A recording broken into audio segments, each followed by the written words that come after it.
Graça e paz, irmãos. Amém? Antes de a gente começar a nossa segunda parte do evangelismo pessoal, eu gostaria de mostrar algumas fotos sobre o trabalho lá na Espanha. Tá? Eu não sei se amanhã a gente vai poder fazer isso, mas eu vou mostrar. Essa família preciosa que está aí, é uma foto de 20 anos atrás.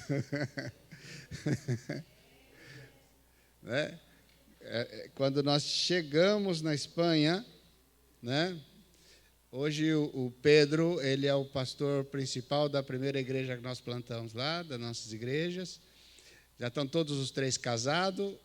O Pedro já tem 3 filhas, a minha filha já tem uma filha, e esse aqui ainda está em desobediência. E ainda não tem filho nenhum, né? Mas eu pedi para ele, por favor, eu quero um neto, agora já tenho só 4 netas, né? Eu quero um neto também. Esse é quando nós chegamos, há 20 anos atrás, e começamos a igreja na nossa casa, né? Foi aqui no mesmo ano, nós começamos o trabalho na nossa casa, foi um trabalho que começou muito rápido, né? Essa é a esposa de um pastor agora, batista, que está em outra cidade. Essa é uma missionária que está agora na Bolívia, esteve na Tailândia. E assim começamos o trabalho lá.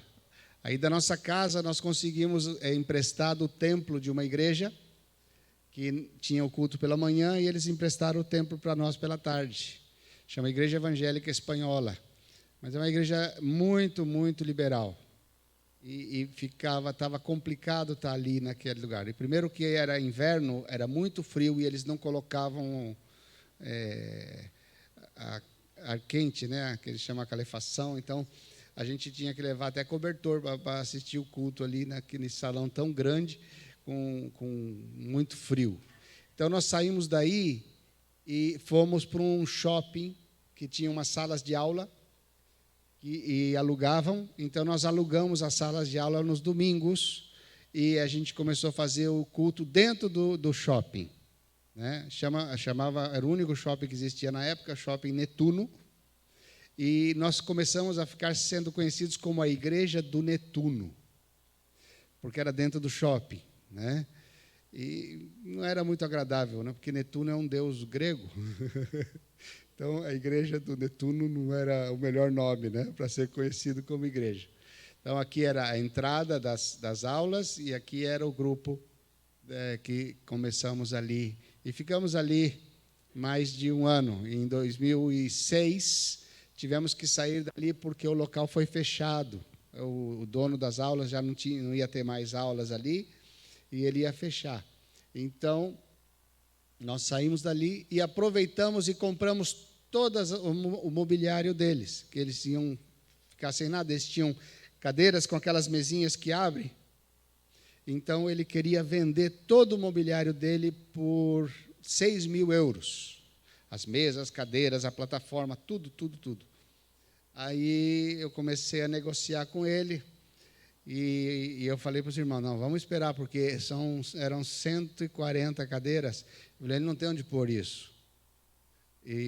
Então, o preço vai baixar, né? Porque ele vai ter que entregar o local e ele vai ter que baixar o preço. Então, eu fui negociando, e, afinal, conseguimos comprar tudo por 3.000, pela metade do preço. Aí, quando ele aceitou os 3.000, eu falei assim, e nós vamos pagar em 2 vezes. Porque a gente não tinha dinheiro para pagar em uma vez.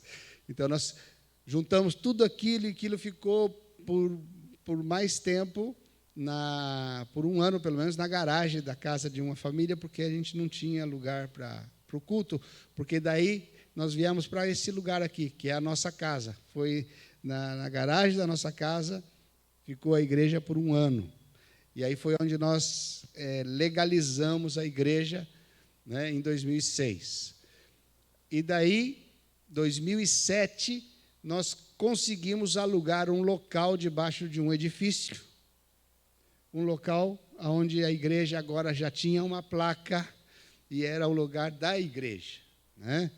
Então, nós fomos para esse local aqui e, com o tempo, esse local ficou pequeno. Era um salão em um L, esse local ficou pequeno. Nós tínhamos aqui algumas salinhas para criança, uma pequena cozinha, e já não cabia, estava muito apertado, e nós começamos a orar, e então conseguimos um outro local, que é onde nós estamos hoje. Está vendo isso aqui? Isso aqui é aqui como diz, galpão industrial. É um galpão industrial. É um barracão, 18 metros por 11 e quase 9 metros de altura. Né? Na parte da frente tem uma salinha em cima e uma salinha embaixo. O resto aqui era um galpão bem grande. Né? Então, nós começamos a trabalhar nesse galpão. Todo o povo da igreja começou a arregaçou a manga e foi lá trabalhar. Né? Uns que entendiam de eletricidade, outros de pintura, outros de uma coisa e outra, e fomos todo mundo. Alugamos os equipamentos. Né? Aqui estou eu aprendi a guiar a empilhadeira, porque nós colocamos uma plataforma, aqui está, numa parte, fazendo um segundo andar. Né? Aqui era a cozinha da igreja, que a entrada, uma das entradas da igreja é uma cozinha, que hoje é uma cafeteria, que de manhã, o culto é às 11h30 da manhã. De manhã os irmãos chegam para o café da manhã na igreja, tem várias mesinhas e sentam, e cada domingo é uma família da igreja que prepara o café da manhã. E tem um tempo de comunhão antes do culto. Aí estão ali, sentam, tomam café, com a tostada, que é muito comum lá, depois entra no salão de culto. Né? E aqui nós estamos, aqui está a Leila pintando, está vendo?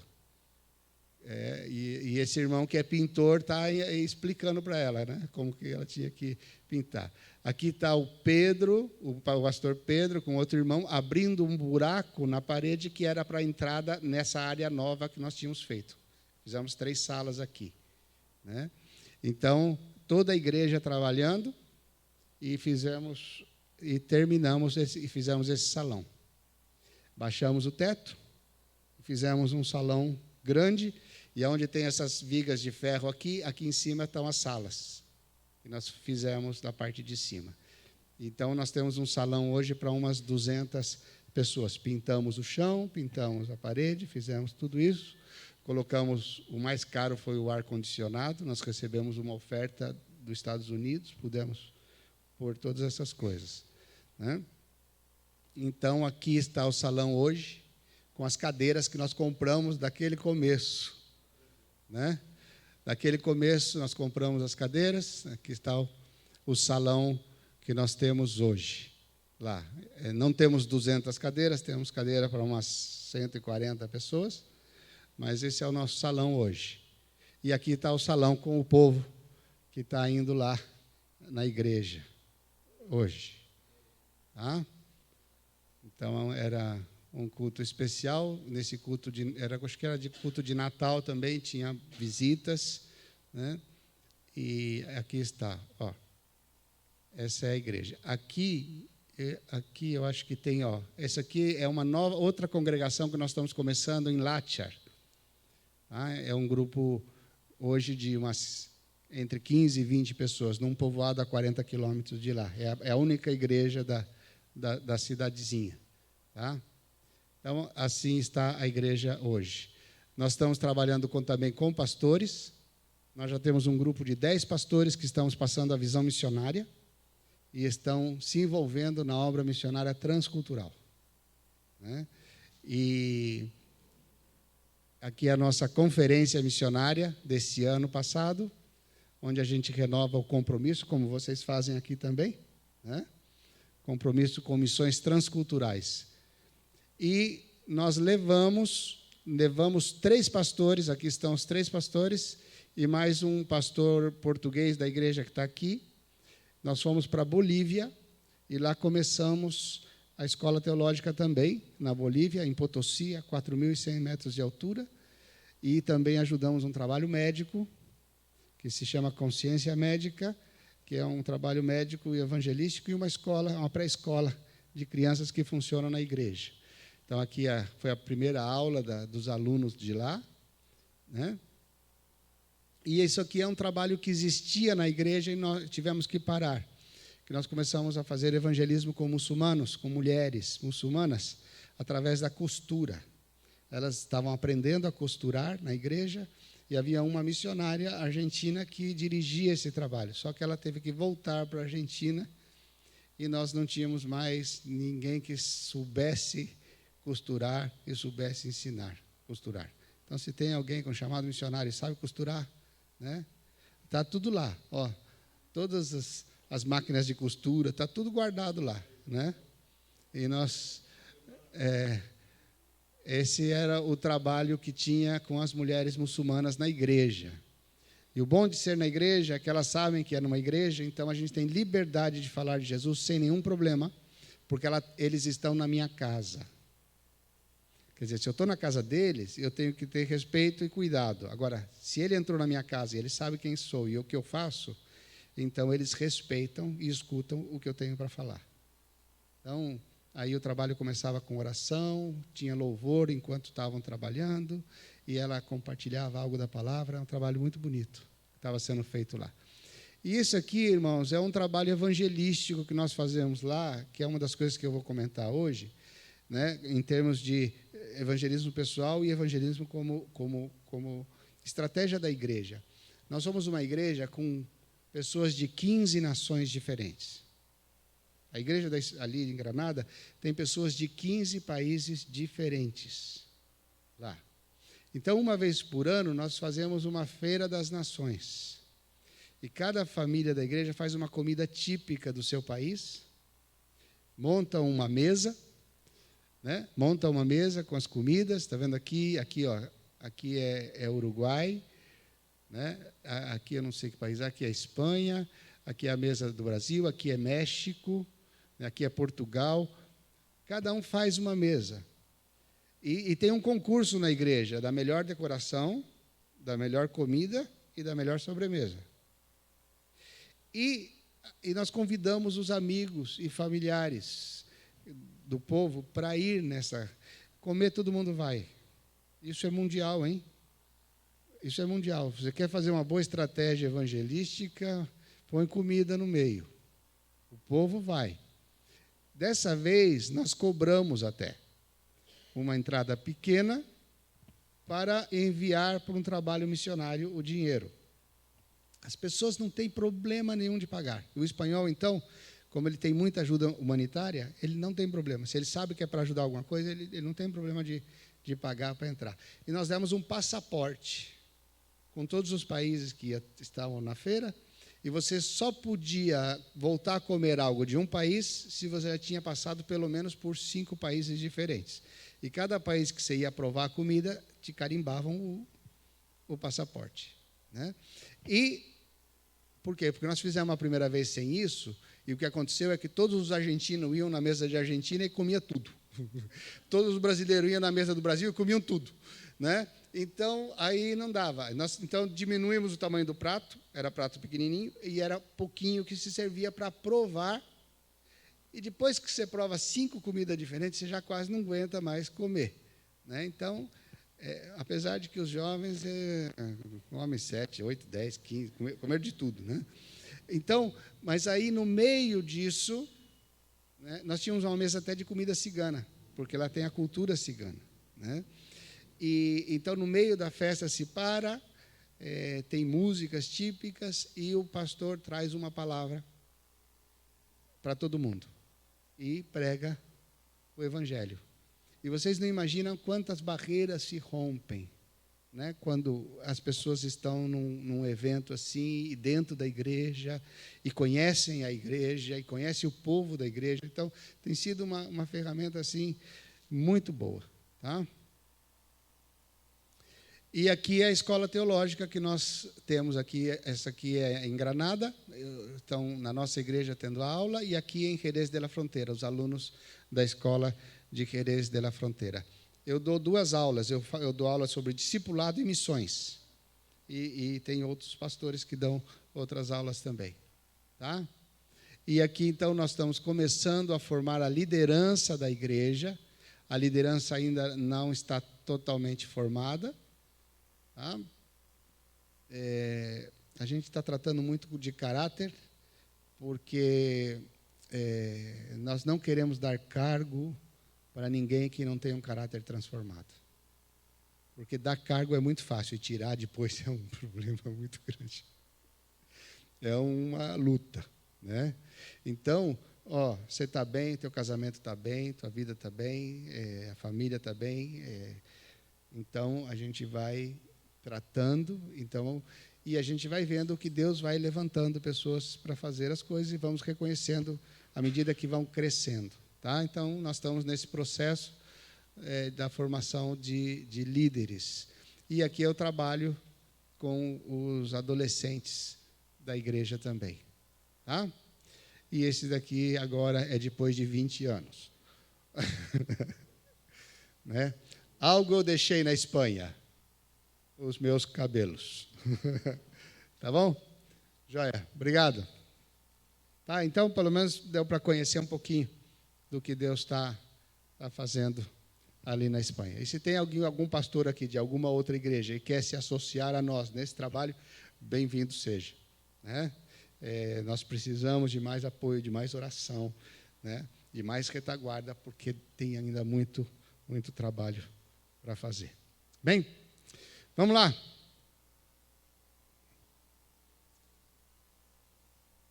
Quer comentar algo?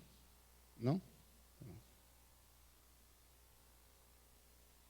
Ela falou que hoje ela não ia falar. Não falou isso não, é impossível.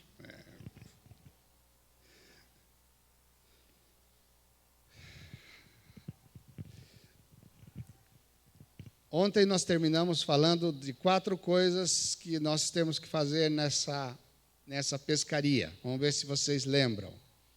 A primeira delas era romper barreiras. Né? Romper as barreiras que as pessoas colocam com respeito ao Evangelho. Nós comentamos de várias barreiras. Segunda coisa, construir pontes que cheguem ao coração desta pessoa. Né? Como construímos pontes? Através do amor e do serviço. Né? Amando e servindo as pessoas, nós construímos pontes. Quando a ponte está construída, então nós cruzamos com a mensagem do Evangelho. Tá? Cruzamos com a mensagem do Evangelho. E depois é o trabalho de crescer no discipulado, né? Na formação. Às vezes a gente pensa que o nosso trabalho termina quando a pessoa aceitou Jesus e foi batizado. Agora já terminou o trabalho. Agora que venha para a igreja. Não. Né? Quando uma mãe está grávida, ela, até que na gravidez não tem tanto trabalho, não é verdade? Tem muita, eu não sei porque eu nunca fiquei grávida, mas é incômodo, vai crescendo, vai incomodando, tal, né? Mas o verdadeiro trabalho começa quando? Quando nasce, né? Infelizmente, amados, a gente às vezes na pregação do Evangelho, a gente pensa que o nosso trabalho é até nascer. Nasceu, agora se vira. Né? E não é assim. Não. Nasceu, agora a gente vai ter que alimentar para que possa crescer, para que possa ser transformado. Porque se a gente não faz isso, sabe o que acontece? Quem sabe o que acontece? Não, às vezes não morre, não. Não morre, não. Não morre, não. Porque se é convertido de verdade, não vai desconverter. Não é verdade? Então, mas o que acontece? Desvia? Às vezes também não. Continua na igreja. Mas não cresce. Não cresce. Fica criança a vida inteira dentro da igreja. E criança trabalha? Criança dá trabalho? Hein? Não é verdade? Criança não trabalha, criança dá trabalho, você tem que cuidar, né? Ainda mais quando é recém-nascido. Quando é criancinha, você tem que trocar a fralda, você tem que dar mamadeira, você tem que dar banho, você tem que pôr no ombro para arrotar. Não é assim? Irmãos, tem crente de 30 anos dentro da igreja que o pastor ainda tem que trocar a fralda e dar mamadeira. E pegar e falar assim, arrota aqui, arrota. Está pronto, agora fica tranquilo. E trocar fralda, isso aqui é duro. Né? Por quê? Porque não cresceu. Não foi discipulado. O caráter não foi transformado. E quando o caráter não é transformado, sabe o que acontece com as crianças? A criança é assim, ó. Mamãe, irmãos, né? Mamãe, ele olhou feio para mim. Ele olhou feio para mim. Não é assim? Ele mostrou a língua. Amado, quanta gente na igreja é assim? Não é verdade? Viu o que o outro falou? Viu? Criança. Crente maduro que cresce, sabe o que acontece? Ele fica com uma pele grossa e um coração sensível. Agora, crente que não cresce, sabe o que acontece com eles? Fica com uma pele muito fina e um coração duro. Qualquer coisinha se ofende. Qualquer alfinetinho dói. E quando Deus fala, não escuta. Porque o coração está duro. Está duro porque os seus olhos estão nas pessoas, estão nos problemas. Não cresceu. E o pastor tem que ficar pondo uma madeira e dando chupeta na boca de todo mundo. E, na verdade, em vez de ter um exército preparado para conquistar o mundo, a gente tem uma... Como é que chama aqui? Um berçário. Um berçário. Um berçário. E isso desgasta o ministério de uma maneira muito grande. Né? Agora, quando a igreja é capacitada, irmãos, nossa, é o que nós vamos ver hoje. Vamos lá. Vamos lá. Então, pensando onde nós paramos, né? Amados, quando você começa o contato com as pessoas, né? Começando do ponto 0, tá? -10. Seriam pessoas que tenham uma atitude de agressividade com o evangelho. Você fala que é crente, a pessoa só falta te xingar. Você não quer saber, tem bronca, não quer escutar e mostra uma reação hostil ao evangelho, tá? Ou alguns que não chegam a ser hostil, não chega a esse nível, mas são totalmente indiferentes. Nem pergunta, não quer saber, é totalmente indiferente a isso. Existem pessoas assim, não é verdade? Vamos dizer que são as que estão mais longe, né? Que a ponte tem que ser mais comprida. Né? Então, tudo isso, amados, tem que se fazer através da atuação do Espírito Santo. E lembra, desde o começo, oração, oração, oração. Aí, esse processo, nós vamos caminhar desde desse ponto mais distante. Aí tem gente que não chega aí, está mais perto. Mas vamos pensar, né? Evangelismo para fazer discípulos. Então, talvez não esteja aí tão indiferente assim, mas já tem uma consciência de um ser superior, mas sem conhecimento efetivo do Evangelho. É pessoas que dizem, existe um Deus. Existe alguma coisa, existe. Já escutou gente assim? Alguma coisa existe. Né? Faz uns dias atrás, falando com um familiar da minha esposa, falei, eu fui sarado do Covid, não sei, Deus, Alá, Buda, alguma coisa que... Então, ele não tem consciência. Né? O pior de tudo é que ele sabe que ele recebeu algum milagre, mas não tem ideia de quem foi que fez esse milagre na vida dele. Né? Com 500 mil pessoas orando por ele. Né? Mas os seus olhos estão cegos, estão fechados. Né? Tá? Então, tem pessoas que estão nesse nível.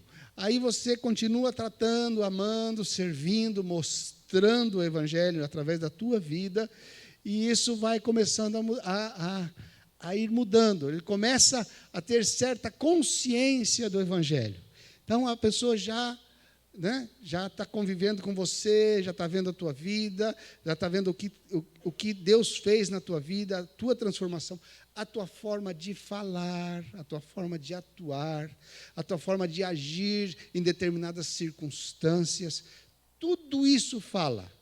Tudo isso fala. Né? Hoje mesmo eu estava comentando com o pastor, lá na Espanha, amados, alguém tem familiar espanhol aqui? Convive com eles? O espanhol, ele é direto, né? E o espanhol fala muito palavrão.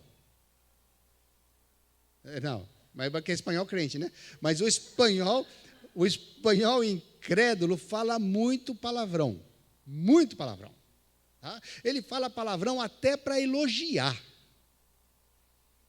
Até para elogiar. Se vocês soubessem como eu já fui elogiado, nunca pensei que isso seria um elogio para mim, como pastor. Eu não posso falar aqui de púlpito, né? Mas fala demais. Agora, quando você convive, começa a amizade, ele está vendo a tua forma de falar. Ele está vendo, eles são muito, assim, para nós, podemos dizer, grosseiros na forma de trato, forma de falar, né? Então, algo comum na casa deles, né? A esposa está na cozinha fazendo alguma coisa e o marido está aqui e quer passar para lá, ele fala para a esposa, Sali para lá, vai levar. E ele passa. Educado, né? E a esposa, como ela fala para o marido? Sai com como de la gana. E está bem. Ela fala, eu saio quando eu quiser.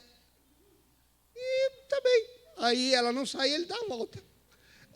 Os tratos são assim. Trato com o filho é assim.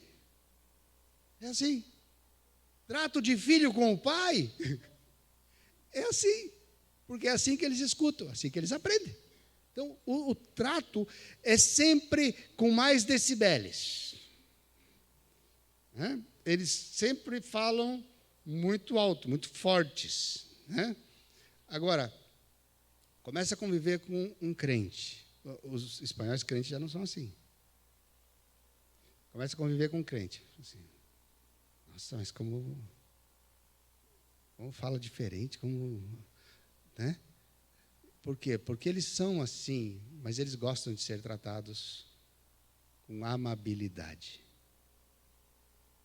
Eles começam a ver.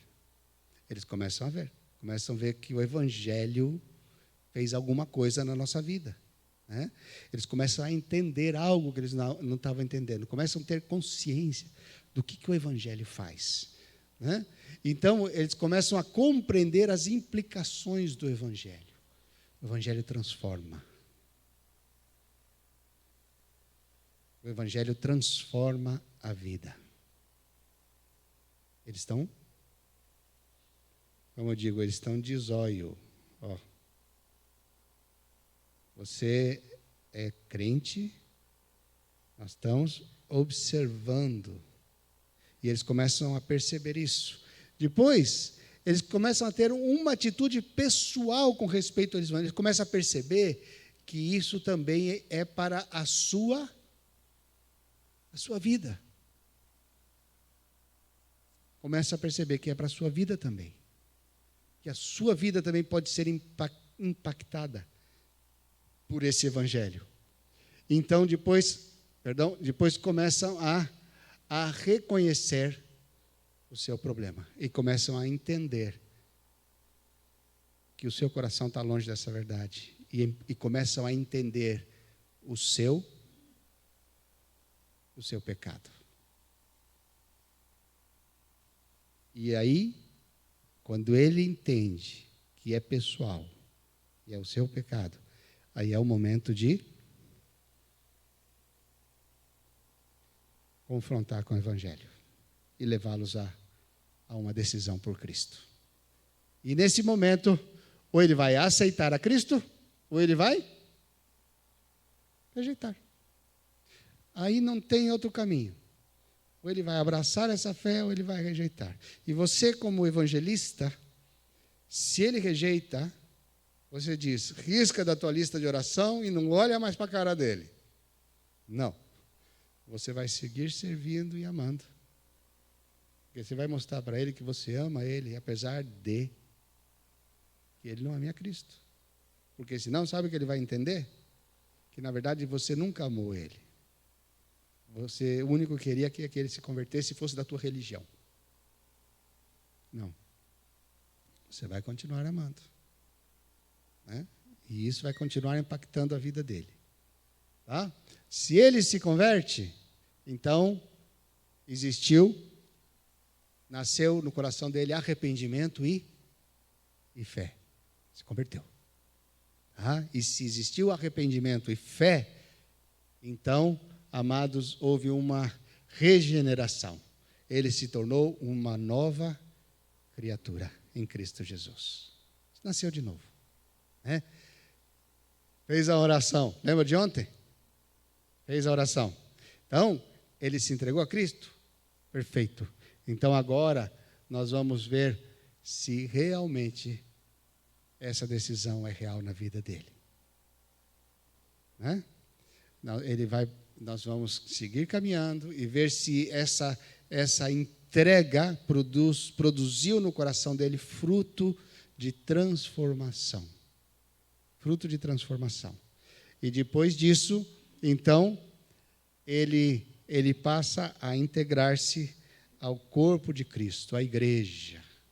Né? Ele entra na vida da igreja como um novo membro da família do Senhor. Tá?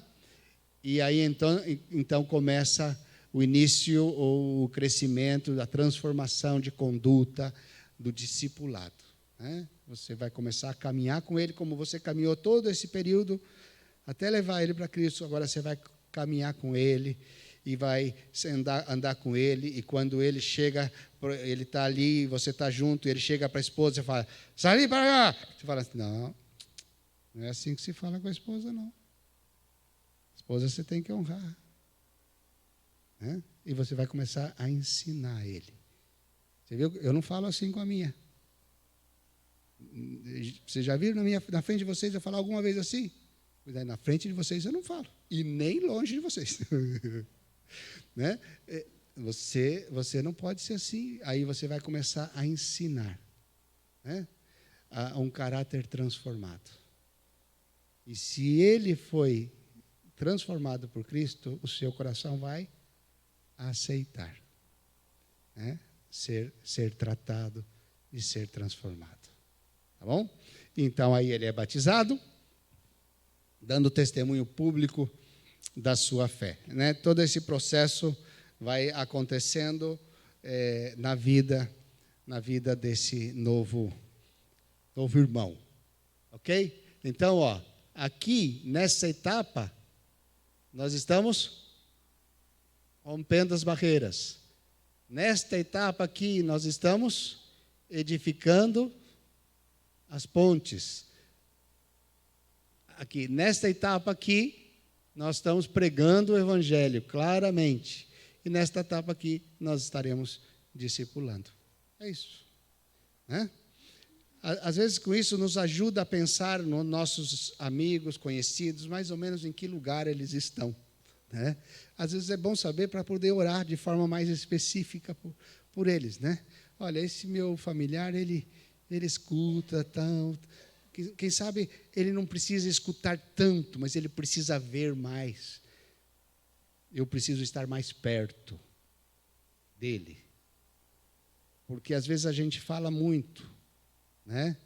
E às vezes a pessoa precisa mais conhecer a nossa vida do que escutar as nossas palavras, né? E então isso é muito importante. Alguma pergunta? Alguma dúvida? Lembra que eu falei ontem? Qualquer pergunta, qualquer dúvida, qualquer coisa, aportação, bem-vindo seja. né? Alguma experiência, alguma coisa, vocês estão à liberdade de perguntar. Tá? Vamos adiante, então. Amados, o texto bíblico e o contexto na pregação do Evangelho, a importância da integração do texto da Bíblia com o nosso contexto cultural, o meio que nós vivemos, ok? Porque nós vivemos, aqui no caso, na cultura brasileira, e dentro da cultura brasileira, a subcultura, por exemplo, de Maringá. Maringá não é igual a outras cidades, não é verdade? Cada cidade tem a sua dinâmica, a sua forma de ser. Não são todas as cidades iguais do Brasil, nem todas as regiões iguais. Então, vocês estão aqui, vocês vivem aqui, e às vezes a gente não consegue, por estar vivendo aqui, nasceu aqui, cresceu aqui, não enxergamos. E então, temos que parar e pensar como é o cidadão de Maringá. Como chama? Maringaense. Eu ia falar maringano, por isso não deve ser, né? Maringuense também não. Então, eu decidi não falar, né? Então, como é? Como ele pensa? Como ele age? Qual é a sua visão da religião? A sua visão? Um irmão falou aqui que o pessoal aqui é orgulhoso pela condição de vida, que sentem que Maringá é uma cidade que dá uma melhor, quem sabe uma melhor condição de vida em comparação com outros lugares do Brasil, né? Então, isso produz um certo orgulho no coração, certas atitudes, assim, pensamentos, formas de agir. Então, como é, né? Como é a geografia da cidade? Por que eu digo isso, amados? Porque, por exemplo, o sul da Espanha é muito quente. É muito quente. Então, é um país onde o pessoal está na rua. Tem muitos bares com mesas na calçada, né? O pessoal está na rua, está fora. O norte da Espanha não é assim. Por quê? O norte da Espanha é muito frio, né? Então, ninguém fica na rua. Lá tudo é dentro, né? Então, o habitante do sul da Espanha, ele é muito amigável, porque ele é mais de estar fora.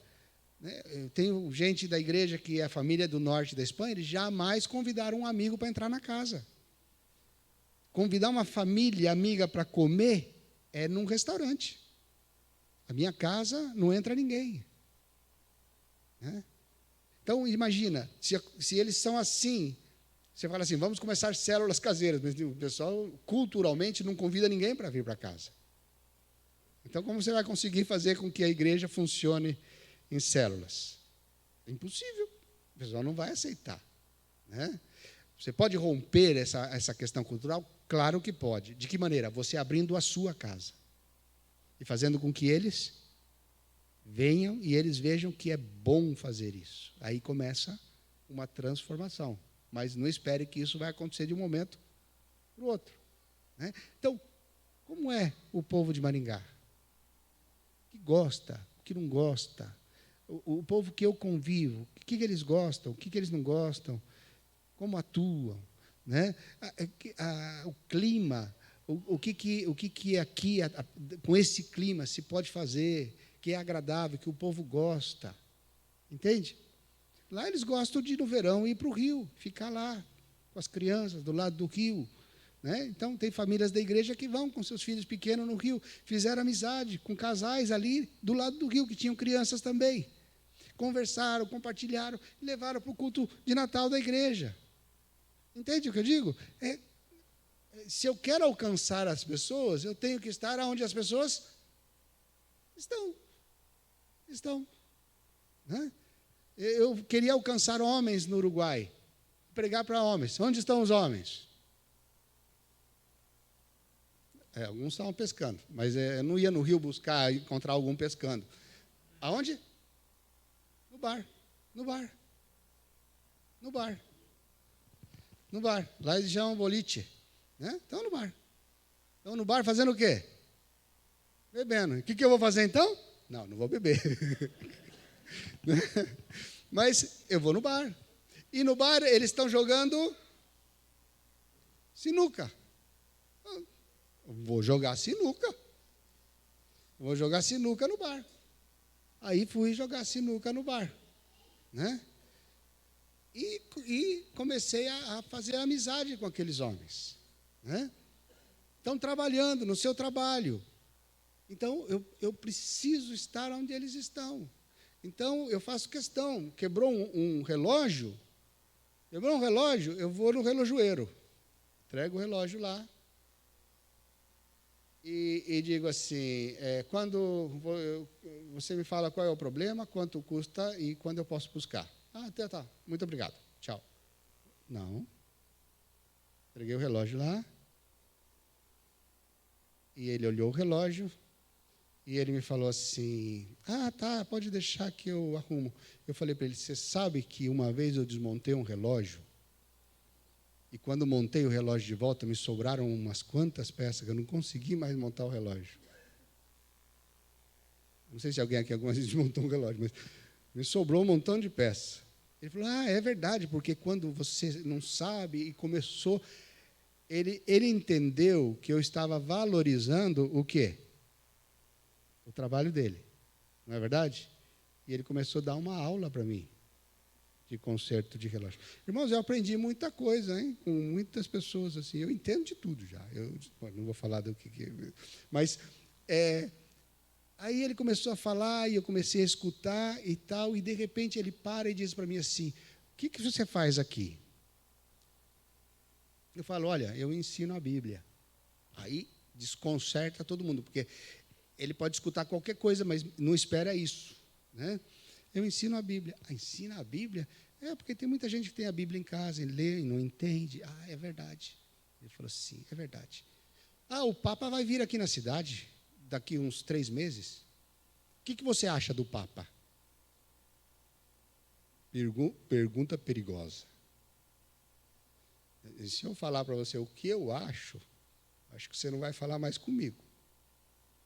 Aí eu cheguei para ele e falei assim, olha, sei, né? Alguma coisa eu não entendo. Falei para ele, sabe, porque Pedro foi o primeiro Papa. Foi o primeiro Papa. Então, a Bíblia conta que Pedro entrou no templo e tinha um mendigo na porta do templo pedindo esmola. E Pedro falou para esse mendigo, eu não tenho ouro nem prata, mas o que eu tenho eu te dou. Levanta e anda. Esse não vai poder fazer a mesma coisa. Porque eles estão cheios de ouro. No Vaticano é só ouro. É verdade. Falei, e outra coisa, quando proibiram ele de falar, e dizendo que ele ia apanhar, ser preso, ele falou que ele não ia deixar de falar. E esse vem com o papamóvel para ninguém matar ele. É verdade. E também vem com o médico dele. Os médicos, a equipe, tudo para cuidar dele. E os outros curavam os outros. E esse traz gente para curar ele. Ele falou, é verdade. E ainda pedem dinheiro para nós pôr um tapete para ele andar aqui na cidade, que ele ande onde todo mundo anda. Aí o homem começou a... né? Eu não falei nada. Eu não falei mal de ninguém. Eu só falei das coisas que eu não entendo. Mas entende o que eu estou falando? E ele começou... Eu falei, sabe, eu tenho um grupo de estudo assim, de homens na minha casa. Se você quiser... Escuta bem isso, hein? Se você quiser, eu posso perguntar para os homens se você pode ir. Lembra ontem eu falei? Pôr o caramelinho na boca? Na hora que vai morder, você puxa, dá gostinho. Falei, se você quiser, eu posso... Eu estou doido para levar ele na minha casa estudar a Bíblia comigo. Mas eu falei assim, olha, eu vou perguntar para eles lá, se eles deixarem, você pode ir. Pergunta. Tá bom, vou perguntar. Eu fui embora, esperei uma semana, queria voltar no dia seguinte na casa dele. Esperei uma semana, voltei lá, falei, como é que está, Pastorini? Olha, joia, pode ir, viu? Que hora que é? Onde é? Apareceu lá. Se converteu, está na igreja até hoje. Né? Ó, pescar, né? Pescar. O outro homem foi na loja. Eu entrei na loja de roupa de homem e comecei a ver roupa. E esse cara viu, é estrangeiro, está cheio da grana, veio aqui comprar gado e não sei quanto, eu vou vender bem, né? Eu não queria comprar nada, eu queria só conhecer ele. Aí, perguntando, o que você está fazendo aqui? Eu ensino a Bíblia. Você ensina a Bíblia? Eu ensino a Bíblia. As pessoas às vezes lêem, não entendem, eu ensino a Bíblia. Me diz uma coisa. Essa foi, assim, realmente... Olha, se eu não acreditasse que Deus toca e escolhe, ele chegou para mim e falou assim, me diz uma coisa, o que você faz pode limpar um homem por dentro? Porque eu deixei de tomar, de beber, deixei de fumar, mas continuo me sentindo sujo. Eu não podia acreditar que aquele homem estava falando aquilo para mim. Tão diretamente, né? Eu falei, claro, olha, e aí eu preguei o evangelho para ele, compartilhei o que ele tinha que fazer. Ele foi na casa dele de noite, orou, convidando a Cristo para entrar na vida dele. E ele sentiu uma alegria, uma paz, um gozo tão grande. Depois eu encontrei com ele, ele falou assim, eu queria sair correndo de noite mesmo para ir na tua casa para contar. Mas aí eu fiquei com medo que se eu contasse eu ia perder isso que eu estava sentindo. Então não fui. Né? Eu falei para ele, Sanches, você não vai perder nunca mais isso. Esse homem já está com o Senhor.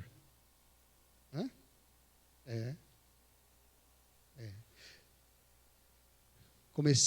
Juntei 20 homens na minha casa para estudar a Bíblia. 20. Aquele caminhoneiro que eu contei ontem, veio depois. E veio vindo mais e mais e mais, porque esse Sanches era líder dos alcoólicos anônimos, dos alcoólatras anônimos. E ele começou a trazer todos os homens dos alcoólatras anônimos para minha casa, para escutar o evangelho. 20 homens. Sabe como ali, isso foi no Uruguai, sabe como era? Sentado na sala de casa, 20 homens comigo.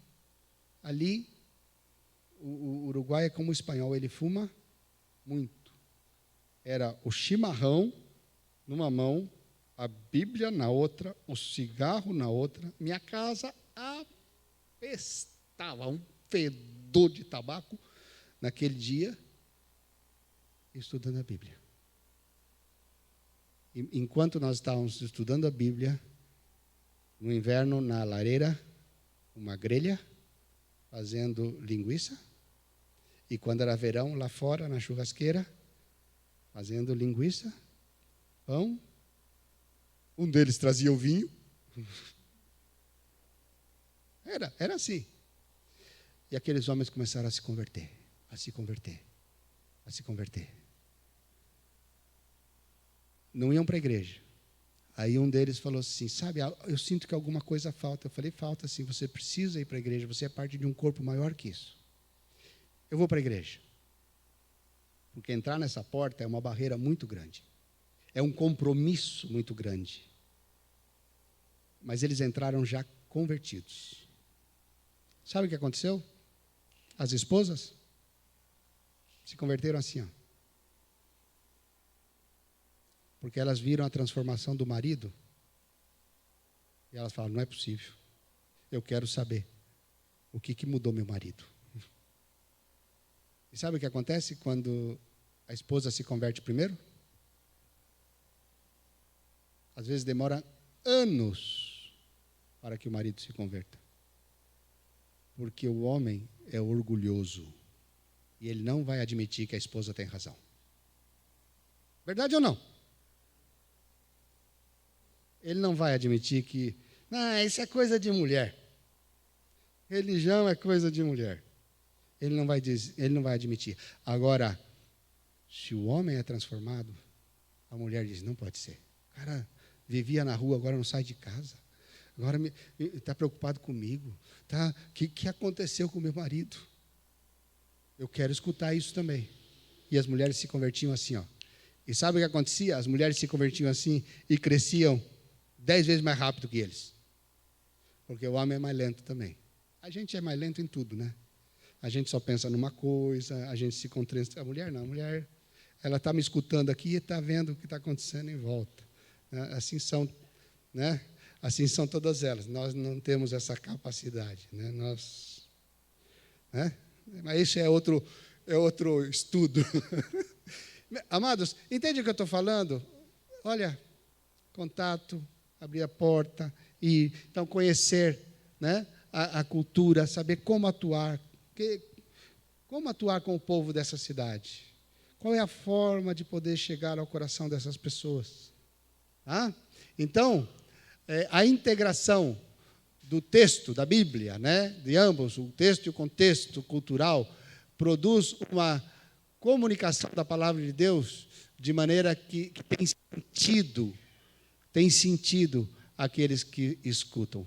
E para isso é necessário o quê, amados? Primeiro, que a palavra de Deus seja ensinada e vivida de maneira apropriada. A igreja tem que aprender a Bíblia. E tem que tratar de viver o Evangelho. Se você não vive o Evangelho, eu posso pedir uma coisa para você: não pregue o Evangelho. Porque vai ser um tropeço para o Evangelho. Porque aquilo que você está falando não é aquilo que você está vivendo. Então vai ser um problema. Então é melhor não pregar. Então, a igreja que entende essas coisas, ela vai crescer no conhecimento das Escrituras, e isso vai ter sentido na sua própria vida, ela vai viver de modo correto. Então, é necessário conhecer a Bíblia adequadamente. Eu preciso crescer no meu conhecimento das Escrituras, para saber responder. Para saber responder. Né? Eu tenho que fazer isso de forma pessoal, privada, e de forma coletiva, como igreja. Porque nós vamos ver que o evangelismo pessoal tem essa dimensão coletiva. Não é só algo que eu tenho que fazer pessoalmente, mas ela tem essa dimensão de igreja também. Tá? Então, como igreja, nós temos que crescer, e como indivíduos, nós temos que crescer. E essas duas coisas crescem junto, porque nossos irmãos em Cristo, a comunidade, a igreja local, ela é um instrumento de trato de Deus para com as nossas vidas. É verdade. É sim. Porque um diamante, ele só brilha quando ele está polido, cortado. Né? E para cortar um diamante, o que precisa? Outro diamante. Olha quanto diamante tem aqui.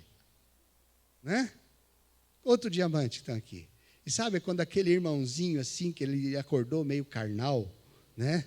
E ele está assim, buscando encrenca, né? E ele vem com aquela palavrinha fora de lugar e fora de hora, que toca na tua carne, né?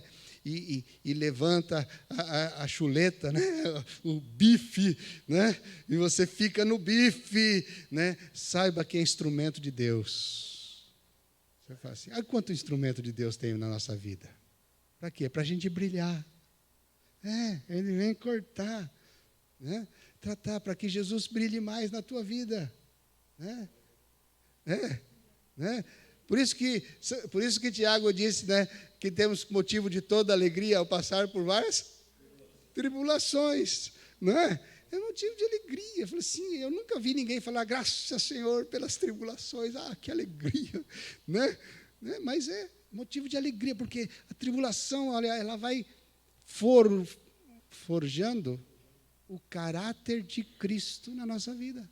E tem essas duas dimensões. A palavra de Deus vai tratando a igreja, vamos crescendo juntos, e vamos cada vez mais brilhando a Cristo nesse processo. Pode. Bueno. Não. Eu estava pensando na profundidade daquilo que ele está compartilhando, né? O ser fazedor da palavra. Você vai lá em Atos dos Apóstolos, capítulo 2, onde fala do exercício do corpo de Cristo, perseverando juntos, na comunhão, no partir do pão. Gente, o Evangelho, ele produz um vínculo profundo. Se o vínculo não é profundo, não é o Evangelho. Eu tenho mais vínculo profundo com a Igreja de Cristo do que com a minha família, que não é cristã. Você entende o que eu estou falando? Eu posso estar junto com um grupo, mas eu não tenho comunhão quando não é corpo de Cristo. Então, por isso, como que Deus acrescentava aqueles que iam ser salvos? Porque havia fogo no coração do povo de Deus. Mas não era um fogo isolado, porque esse não é o fogo de Deus. O fogo de Deus tem compromisso. Por isso que eu falo, você vai pregar o Evangelho de Cristo, você é igreja, você é corpo de Cristo. Eu vou mudar de igreja. Eu vou assistir em outro lado, porque tem um pastor tão bom lá. Gente, você não entendeu o Evangelho. O que você está pensando? Você vai assistir? Você vai arregaçar as mangas, você vai servir, você vai saber lavar o pé daquele irmão que está do teu lado. Você vai criar um vínculo com ele, muito profundo, porque os que não são vão ver, os de fora vão ficar impactados, porque o teu amor por Cristo te leva a um amor sacrificial. Se você não ama o que está do teu lado, aonde você vai? Aonde você vai? Começa aqui, em mim, e aqui, no corpo de Cristo. Gente, nós não podemos perder a visão. O Senhor, tudo que o Senhor faz é profundo. Tem compromisso verdadeiro. Amém, irmãos? Então, o evangelismo ele vai começar com fogo no meu coração. Pastor, eu quero servir, quero andar. Pastor, eu quero submeter-me, porque pastor não é autoridade instituída por Deus. É como a igreja, instituída por Deus, formada, verdade, irmãos? Então, nós funcionamos submetendo-nos uns aos outros no temor do Senhor, como diz as Escrituras. E vamos ver milagres? Claro que vamos. Quando a gente está obedecendo, porque Deus não para de trabalhar. Deus não para de trabalhar. Deus está tocando corações hoje. Nós vamos sair daqui, vem uma prima minha de Curitiba, nova convertida, mulher, experimentou o Evangelho, telefona, por favor, vamos dormir juntas numa casa lá a família, porque eu preciso que você me fale do Evangelho. Então, Deus está sempre trabalhando, e nós somos vasos de barro, vamos ser usados por Deus, mas temos que estar enfocados no mesmo sentir em Cristo Jesus, para ver o que Deus vai fazer. Amém? Isso é evangelismo, corpo de Cristo, visão de Cristo, mente, transformados pela renovação do vosso entendimento. Amém, irmãos? Falei que o diamante corta? Às vezes corta grosso, né? Vamos lá. Então, o evangelismo... Porque o evangelismo tem uma dimensão pessoal e coletiva, né? Uma tarefa do corpo, da igreja como um todo. Tá? Então, temos que aprender a ter tempo devocional, né?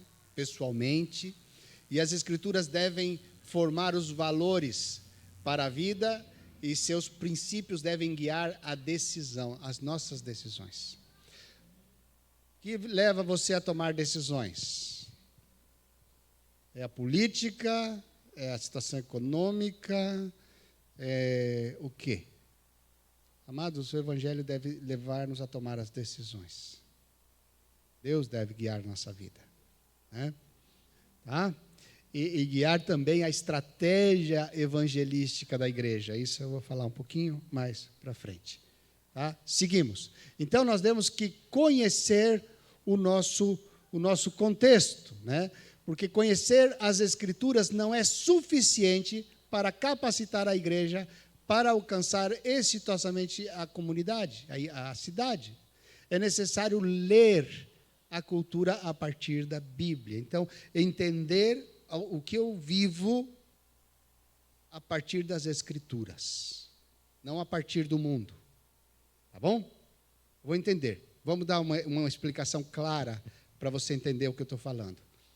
Eu vou tratar com um rapaz, um exemplo. Um rapaz que tem problema de anorexia,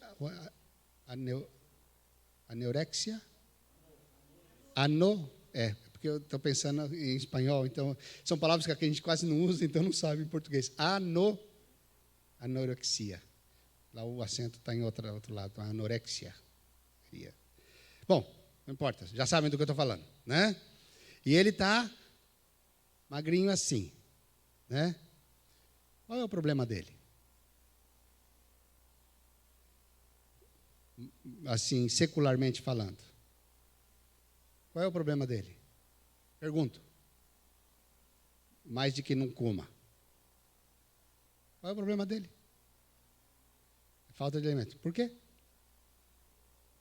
Hã? Aceitação? Aceitação? Aceitação, mas qual é o problema de aceitação? Imagem? E qual o problema de imagem dele mesmo? Hã? Ele se acha gordo. Por que ele se acha gordo? Hã? Uma imagem distorcida causada por quê? Falta de identidade causada em que? Qual é a razão que leva ele a isso? Hã? O padrão que a sociedade está impondo hoje em dia? Então ele entende que o padrão de beleza são pessoas magras, né? E ele não se sente magro e ele quer ser aceito. Hã? Agora, vamos cavar um pouquinho mais fundo. Vamos cavar um pouquinho mais fundo. Ele não se sente bem. Ele quer se sentir bem. A preocupação dele está em quê? No seu corpo? No seu corpo. Isso, diante de Deus, o que é? Idolatria. Amados, a gente não tem que ficar na superficialidade. A gente tem que entender a situação de acordo com o que diz o Evangelho. Porque se eu trato que o problema é social, é coisa, eu vou mudar a sociedade? Não. Eu vou dar algum paliativo para ele aceitar como ele é e poder sobreviver nessas circunstâncias? Posso. Quanto tempo? Agora, vamos para a raiz do problema. Você tem um problema de idolatria com o seu próprio corpo. Sim? Amados, se eu não digo 100%, 99% dos problemas do homem é idolatria. Idolatria ao dinheiro, idolatria às coisas materiais, idolatria ao seu trabalho, idolatria à esposa, idolatria aos filhos, idolatria ao carro, idolatria a tudo. Agora, o mundo dá outro nome para isso. Agora, não vamos ver a árvore. Vamos ver o que o Evangelho nos mostra. É a raiz. Porque se você não trata aí, você pode cortar isso, mas vai nascer de novo. Me entende o que eu digo? Nós temos que entender em base às Escrituras. Entender a nossa cultura em base às Escrituras, porque assim nós podemos trazer a resposta correta, né? Então, devemos compreender o seu contexto cultural e suas diferentes dimensões, tanto religiosa, socioeconômica, cultural, geografia, política, em base ao que diz as Escrituras. Tá? E como conhecer isso? Como eu vou conhecer qual é o verdadeiro problema? Eu tenho que ouvir o que as pessoas estão falando. Né? Eu contei lá de Assis ontem, aquele homem da cafeteria, do bar, que ele não quer que o filho vá embora. Ele está namorando há 9 anos, já tem profissão, trabalho, tudo, é filho único. Ele fala, eu não forço, ele é meu filho único, vai ficar, a casa vai ficar vazia. Ele está falando de problema de quê? Idolatria. A quem? Ao filho.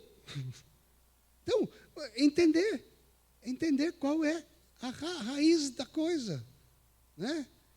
E ir mais profundo naquilo, né? Devemos desenvolver relacionamentos, porque assim nós vamos conhecer as pessoas e conhecer o que está aí no coração.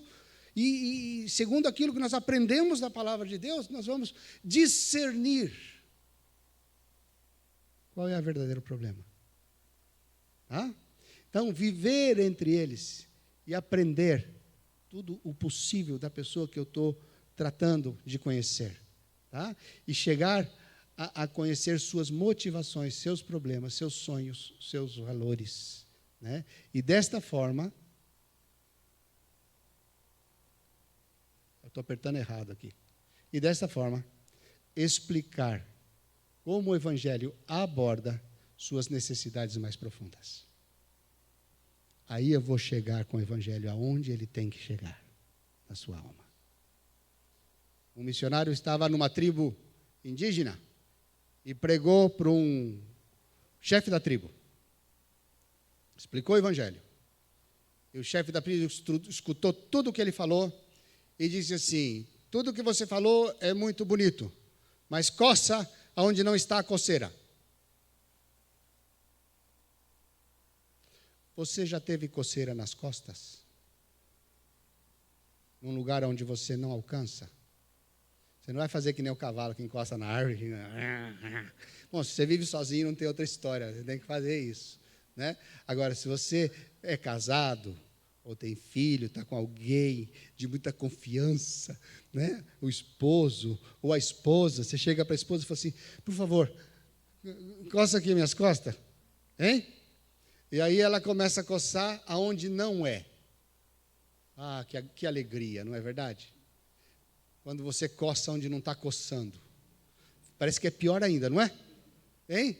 Aí você começa, não é mais para cima, sobe. Não, mais para a direita. Não, passou, volta um pouquinho. Não é assim? Hein? Não é assim? Aí, forte. Amado, sabe, muitas vezes a gente prega o Evangelho desse jeito. A gente dá respostas para perguntas que não foram feitas.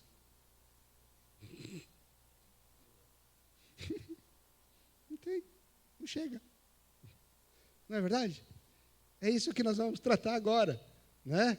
Então, mas existe o perigo de você querer contextualizar demais ou de não contextualizar nada. Ou seja, que a cultura é muito importante ou que a cultura não é importante para nada.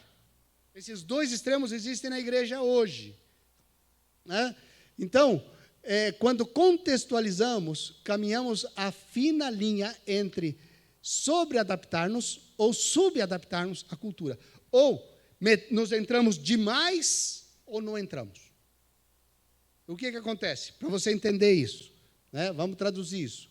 Sobreadaptar a cultura. O que significa isso? É quando o Evangelho volta-se aguado e não somos capazes de plantear os desafios que necessitam ser confrontados para que as pessoas lutem com o que significa abraçar e seguir a Cristo. Em outras palavras, eu prego, mas não prego. São aquelas igrejas que querem ser muito modernas,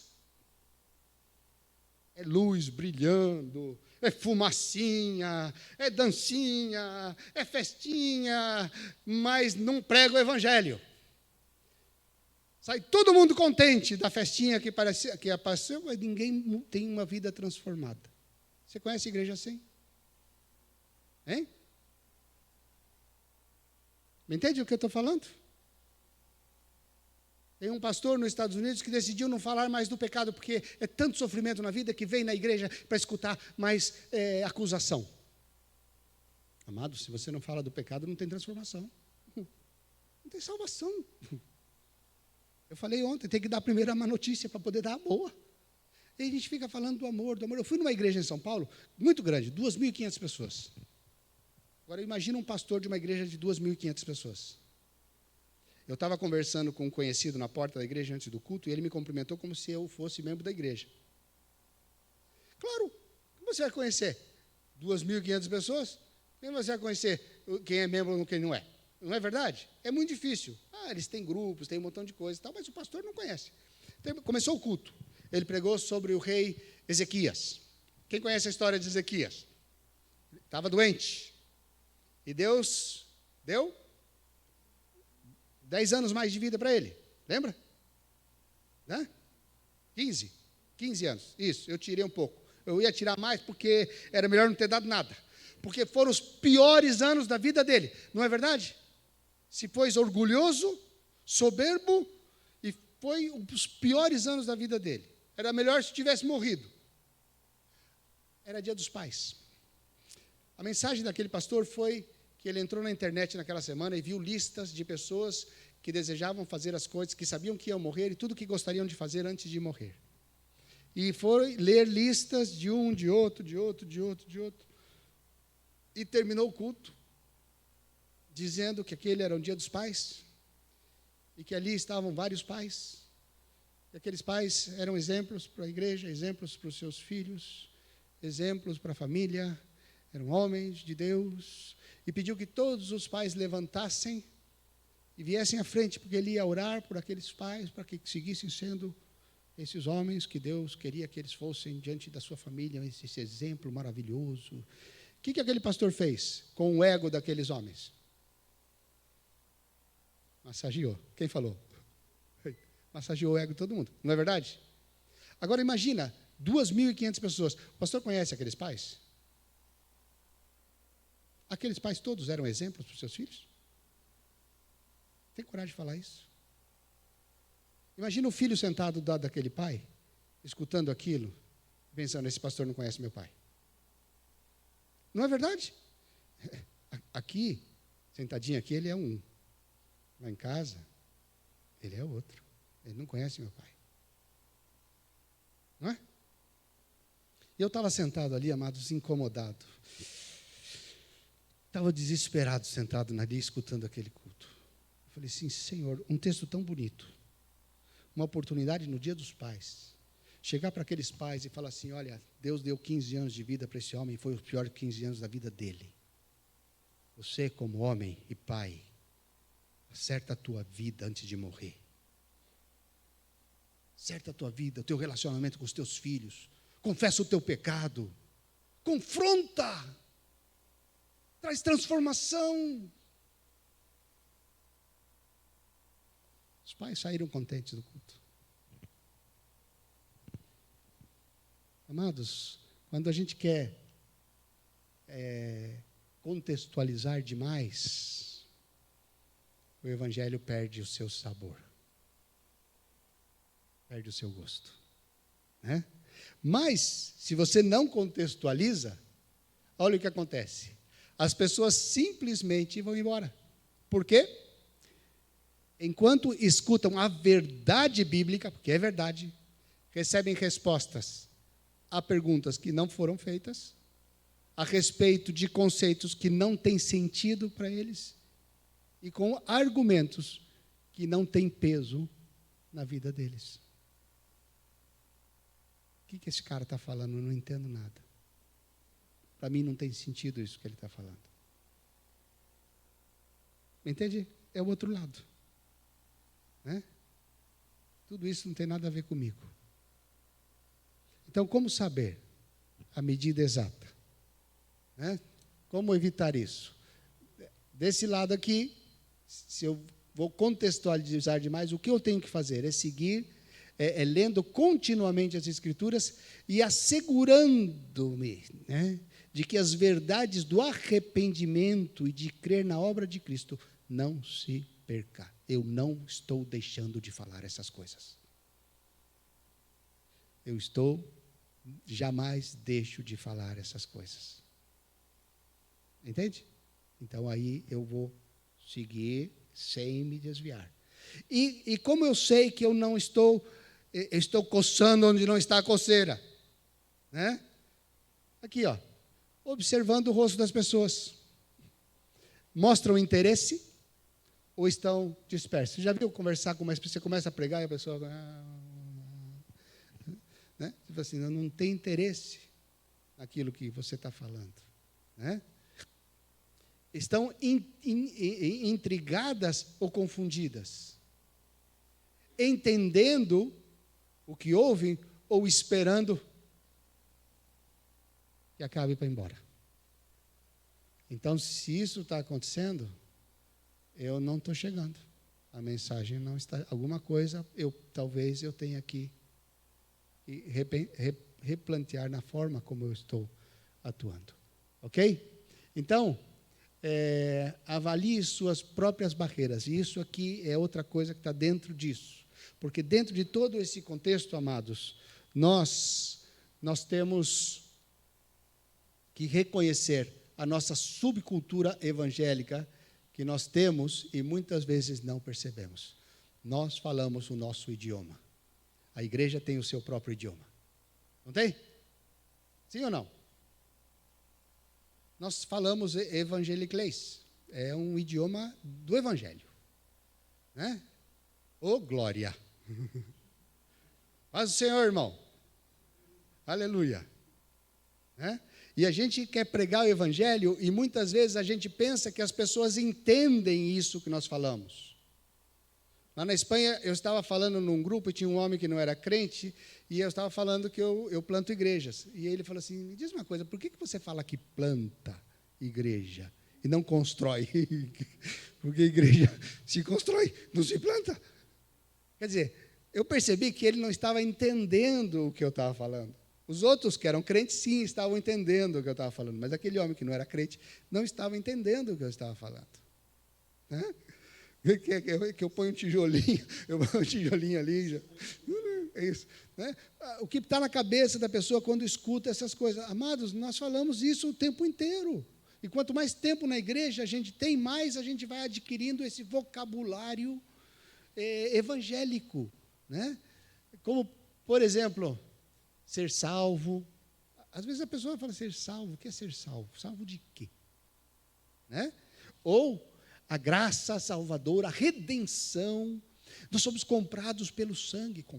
Imagina, às vezes, o que pode passar na cabeça de uma pessoa, mas é comprado por sangue, né?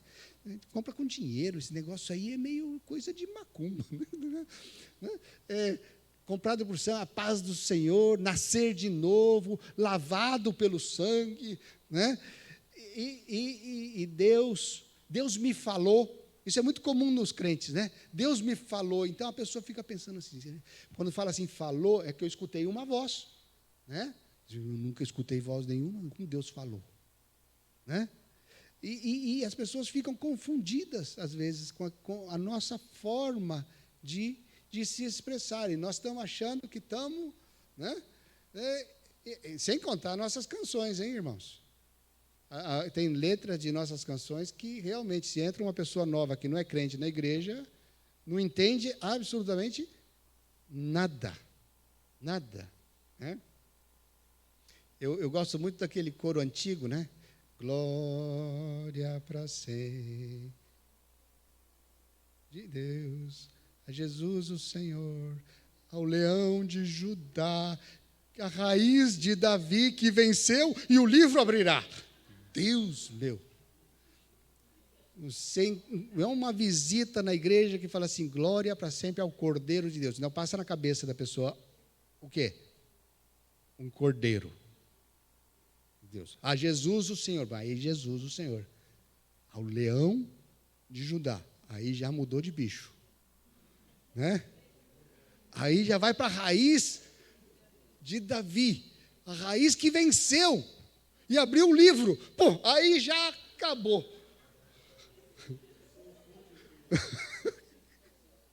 Não é verdade? É verdade. É verdade. Então, ou aqueles cantos de guerra, né?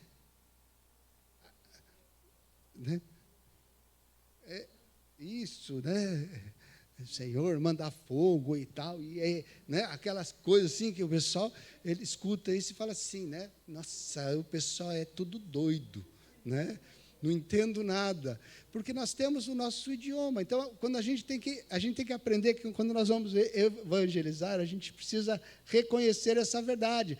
Nossos hábitos, né, de orar, de fazer devocional, de ler a Bíblia, de ir à igreja, né, são coisas que as pessoas não têm, né? Então, a gente tem que... E quanto mais numa cultura que eu estou, por exemplo, que é menos ainda, aqui ainda é mais comum ter um familiar, ter alguém próximo que sabe, que entende. Mas, mesmo assim, amados, a gente não pode dar por sentado que todo mundo entende o que eu estou falando. Eu tenho que traduzir esse idioma de uma forma que a pessoa possa entender, né? Tá? Eu fui pregar para o meu cunhado e para a mulher dele, e eu queria falar sobre isso, né? Que o Senhor, Ele nos salvou, Ele nos fez, e nós nos perdemos, e aí Ele mandou o seu Filho para que Ele nos resgatasse, né? Então, eu falei assim, como eu posso fazer entender essa verdade? Aí eu falei para ele, sabe, uma vez existia um menino que fez um barquinho muito bonito, muito bonito. Ele trabalhou meses fazendo aquele barquinho. Ele morava numa ilha, e ele pôs o barquinho no rio para brincar com o barquinho, mas a correnteza levou o barquinho para o mar, e ele perdeu o barquinho dele. Ele ficou muito triste porque ele perdeu o barquinho dele, né? Então, ele não conseguiu pegar mais, nunca mais viu o barquinho. E uma vez andando na cidade, ele viu uma loja que vendia coisas antigas e coisas. E o que ele encontrou na vitrine? O barquinho dele estava à venda ali, porque um pescador havia encontrado, havia vendido para o homem da loja, e o homem estava vendendo o barquinho ali. Então, ele entrou na loja e falou assim, olha, esse barquinho é meu, eu que fiz e eu perdi ele, ele é meu. Aí o dono da loja falou assim, não, mas eu comprei esse barquinho de um pescador, se você quer esse barquinho de volta, você tem que pagar esse barquinho. Então o menino juntou dinheiro, foi lá e comprou o barquinho. Aí ele saiu da loja, pegou aquele barquinho assim nas mãos, abraçou aquele barquinho e falou assim, agora você é meu 2 vezes, porque eu te fiz e agora eu te comprei. E sabe o que eles falaram? Eles falaram assim, isso é o que Jesus fez. Quer dizer, eles entenderam isso, que nós fomos comprados pelo sangue de Jesus. Então, a gente tem que saber como falar, para que a pessoa possa entender o que eu estou falando. E a gente pode usar esse tipo de ilustração, que facilita a compreensão de uma pessoa que nunca esteve numa igreja, né? Tá? Então, conhecemos nossa cultura evangélica e podemos traduzir as verdades da Bíblia com uma linguagem para que possa ser entendida sem perder seu significado e sua força. Paramos aqui, que passou já 10 minutos do horário do caldo. Tá? Não comam muito, porque depois dá sono.